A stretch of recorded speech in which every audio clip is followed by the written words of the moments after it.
पुण्यामध्ये मेट्रोचे काम सुरू असताना हँड ग्रेनेड सापडल्याचा धक्कादायक प्रकार समोर आलाय। पुण्यातील बाणेर परिसरात ही घटना घडली आहे। हा सर्व प्रकार पुण्यातील बाणेर परिसरात घडलाय, ज्यामुळे आता नागरिकांच्या मनात भीतीचे वातावरण निर्माण झालंय। समोर आलेल्या माहितीनुसार बाणेरमध्ये मेट्रोचे खोदकाम सुरू असताना 2 जिवंत हँड ग्रेनेड बॉम्ब सापडल्याचे आढळून आले। यानंतर मेट्रो कामगारांनी तातडीने बॉम्ब पथकाला आणि पोलिसांना याबाबतची माहिती दिली।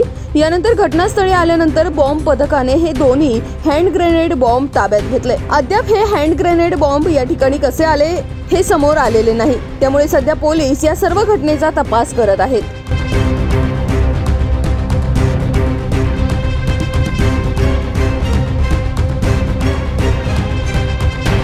आज दुपारी 1 वाजताच्या सुमारास बाणेर रोडला जे मेट्रोचं काम सुरू आहे, साधारणतः बाणेर रोडला आयशर जे आपलं इन्स्टिट्यूट आहे, इन्स्टिट्यूटच्या कंपाऊंड लगत मेट्रोचं काम सुरू होतं। त्या ठिकाणी मेट्रोचं वायरिंग आणि कंपाऊंडचं काम सुरू आहे।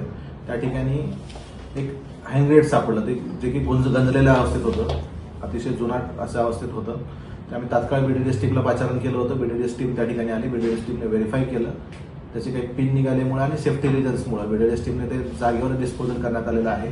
त्याचे अवशेष आम्ही ताब्यात घेतलेले आहेत। अवशेष आम्ही केमिकल आणि आम्ही याला लॅबला पाठवत आहे आणि लॅबकडनं आम्हाला ते त्याचं कळेल डिटेल्स त्याचं। ठीक आहे।